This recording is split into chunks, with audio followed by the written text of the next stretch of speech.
Welcome to Prismacolor Technique, Animal Drawing Level 2. It's the series that teaches you art from the comfort of home. If you joined us in Level 1, you learned how to sketch and color a fox. In Level 2, our Prismacolor artist is going to help you build on those skills to create a vibrant bird. Okay, gather all your supplies and some scrap paper and keep them close. This set also includes a color wheel so you can see which colors blend together. You'll want to download a reference photo at prismacolor.com/animal2. It also includes the finished version of this artwork. And finally, you may notice our artist has taped down their work. That's to keep it from sliding around. Go ahead and do the same if you wish. Let's begin with the 2H pencil. It's the lighter of the pencils in the pack. These graphite pencils feature hard lead, which leave lighter marks than soft lead. This will allow you to sketch without the marks showing through your colors. So let's start at the head of the bird, right near the top of the page, and work down the backside. We're going to work from the top left to the bottom right. This way, we avoid smudges. If you're left-handed, go from the top right to the bottom left. Use short, gentle strokes when sketching. This keeps us from creating indentations on our paper and makes it easier to erase. And don't worry if you have to make adjustments. Great art takes refinement. Move back to the bird's head, near the beak, and get some detail here. Bring in the bottom of the beak and come around for the breast area of the bird. As we sketch, pay attention to where you lay each mark. For example, look where this line is in relation to the top of the bird. As we start our initial sketch, we're just marking our areas before we add detail later. So we've got this branch coming in from the bottom. Start here and begin sketching a line up.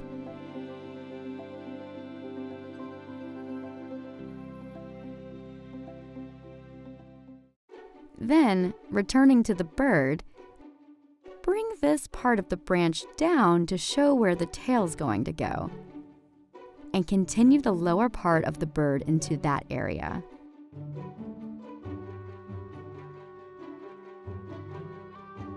It's okay not to get it right the first time. Even our artist has to make adjustments. Make sure your eraser is smudge-free by applying it to a separate piece of paper. Keep wiping it until any excess graphite is removed and you can erase cleanly. Now that we have the bottom of the bird, we can see where the branch continues. There's a little knot in the wood here you want to mark. This will help show you where to sketch the feet of the bird. Continue drawing the wood and mark where the feet will go. Line them up with the top of the bird using the reference as a guide. Come down here and leave a mark for one of the feet. When you know you're in the right place, bring the leg up here. If you have overlapping lines, like you will in the feet, erase those. From here, we can figure out where to put the bird's talons. You don't have to worry about putting in all the detail yet. These markings are mostly placeholder. We have one talon here that curls under another in the opposite direction. Go ahead and sketch the rest of the talons and branch.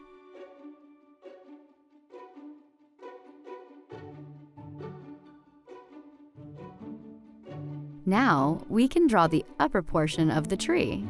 Start about here. Use your reference to see where the tree is in relation to the bird's head. Go ahead and sketch it out.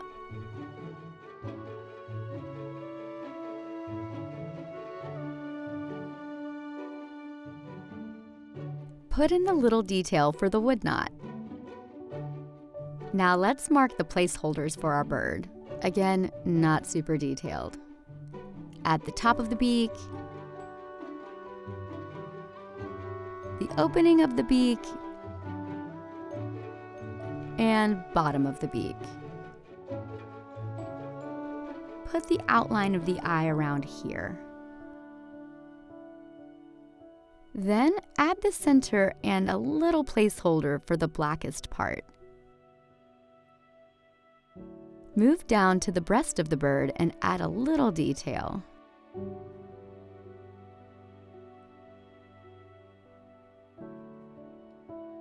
Before going into this part, work from the bottom up to make sure the lines are going in the right place. Use the bird's foot as a reference to mark where these feathers are going to go, continuing down.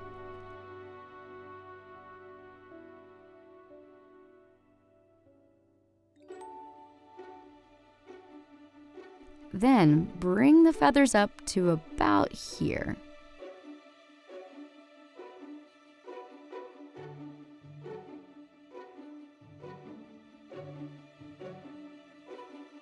And then mark where the gray feathers from your reference will come in. There's an area where these feathers go from gray to green. Line that up with the foot to know where to mark the transition. Then bring the line down for the back of the bird. Right up here, mark where the blue ends and the gray will begin. And down here, the tail feathers of the bird will start. Again, go ahead and make any changes where you think it's necessary. And that should be it for your sketch. How's your bird looking so far?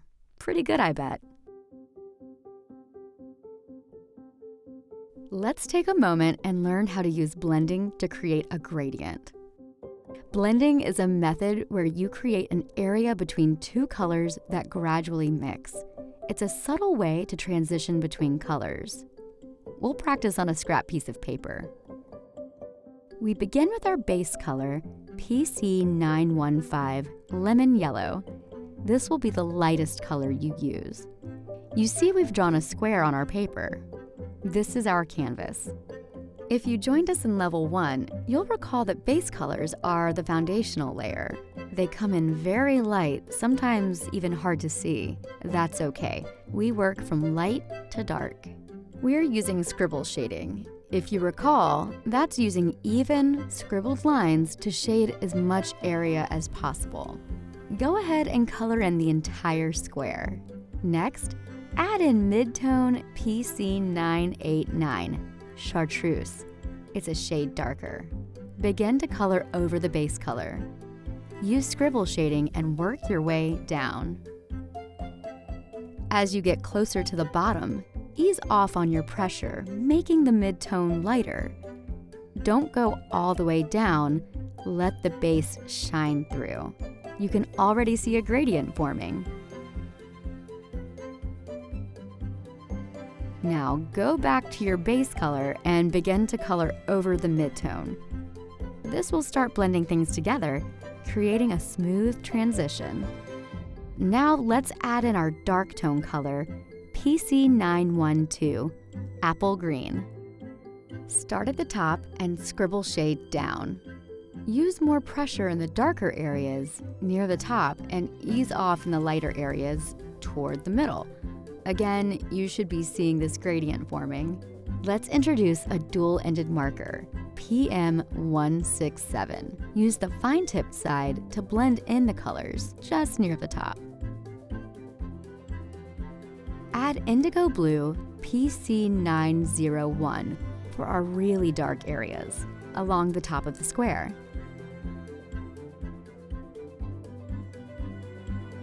Finally, we'll go back and add in more of our colors as needed.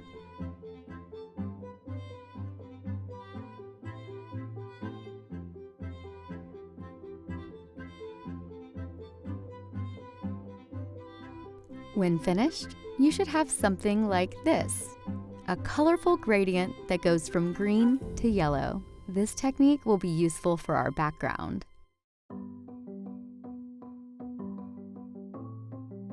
We're ready to add our base color. For this, we'll use PC915 Lemon Yellow. To start, we'll color in our background. This area has more saturated color, so we'll use a bit more pressure. Now, Prismacolor colored pencils have smooth cores for some really rich color, but we get even more richness when we layer colors. As we add more, you'll see more depth in your artwork. In level 1, we used scribble shading. We're doing the same here, just scribbling to fill in as much of the background as possible. Make sure to work around your bird and try not to leave any white in the background. An important thing we stress is that you may notice we jump forward in time. Don't worry about trying to catch up. You want to take your time when working on your art, so pause as often as you need to, especially if you need to give your hand a rest. As you work, you'll notice when you need to sharpen. You want your pencil to be sharp as you lay down the base color. Make sure to leave the area for the tail feathers white so we can add a different base color here. From our reference, we can see there's some yellow in the beak. We'll add base color here. If you check your color wheel, you see yellow, red, and blue are your primary colors, meaning no other color combinations can create them. But orange is a mix of yellow and red. So based on our reference, we know this area will be orange.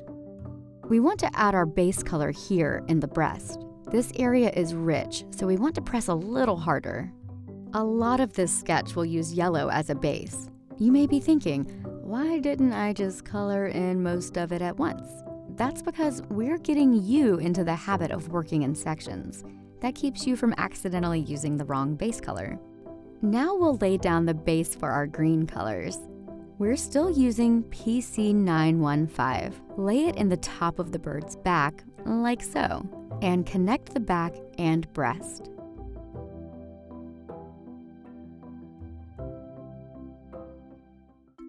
This is a dark orange area, so we can add yellow here as well. So right about here, all the way down to the branch, is a tiny section of feathers that need this color. You can see the wood also has yellow underneath. Starting where the feet are, go ahead and add it. Go over the sketch lines, but leave the tail feathers white.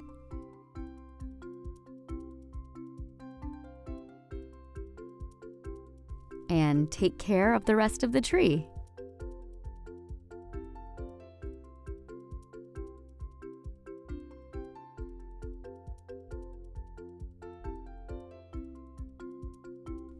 Finally, fill in any areas you may have missed. And that's it for this base color. How are you feeling? By now, your art should be covered in yellow with some spots left white. Now, we're going to use one more base color for those areas.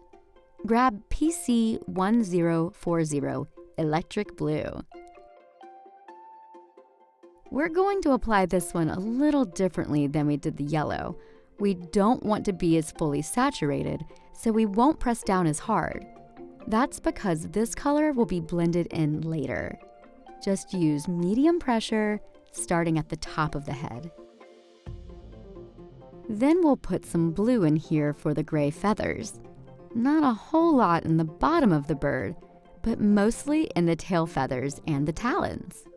Then we'll put some blue in here for the gray feathers. Not a whole lot in the bottom of the bird, but mostly in the tail feathers and the talons.